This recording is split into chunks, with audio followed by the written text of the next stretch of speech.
Masayang ibinahagi ni Department of Human Settlements and Urban Development Secretary Jose Ramon Aliling ang malalaking pagbabago at improvement sa DSUD kaugnay ng direktiba ni Pangulong Ferdinand R. Marcos Jr. para sa pagsusulong ng inclusive na programang pabahay. Unti-unti na natutupad ang layunin ng ahensya na magkaroon ng mas pinadaling proseso sa mga serbisyo, katuwang ang mga regional offices. Sa larangan naman ng pabahay, mas pinalawak na ang flagship program ng Pambansang Pabahay para sa Pilipino o 4-page program dahil mula sa dating vertical housing approach, pinalawak ito upang isama na rin ang horizontal developments gaya ng mga subdivision type housing projects. As instructed by President Ferdinand Marcos Jr., ang 4PH ay recalibrated at expanded na po.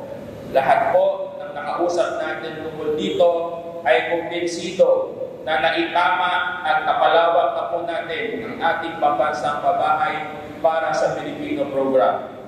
Di lamang ito limitado sa pagkakaroon ng sariling bahay dahil sa ilalim ng panibagong polisiya, pinag-aaralan na rin ng DSUD ang posibilidad na maisama ang rental at incremental housing bilang bahagi ng expanded 4PH program.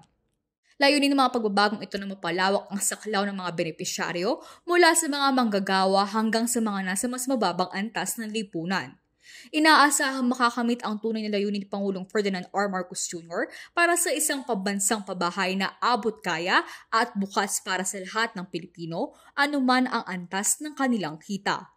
Ipagdasal po natin lahat na ang mga pinopropose natin na mga programa sa pag-ibig na susuporta sa expanded 4PH ay maaprobahan ng board ngayong Biyernes. Ito na lang po ang ating inaantay.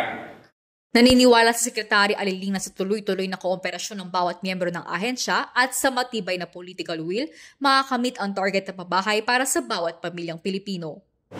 Mula sa mga reforma sa legislاسyon hanggang sa mas inklusibong pabahay, patuloy ang hakbang ng DSUD upang mas mabuti ang serbisyo para sa publiko, isang hakbang pasulong para sa makataong urban development. Ako si Cassandra ng Department of Human Settlements and Urban Development para sa DSUD Express Balita.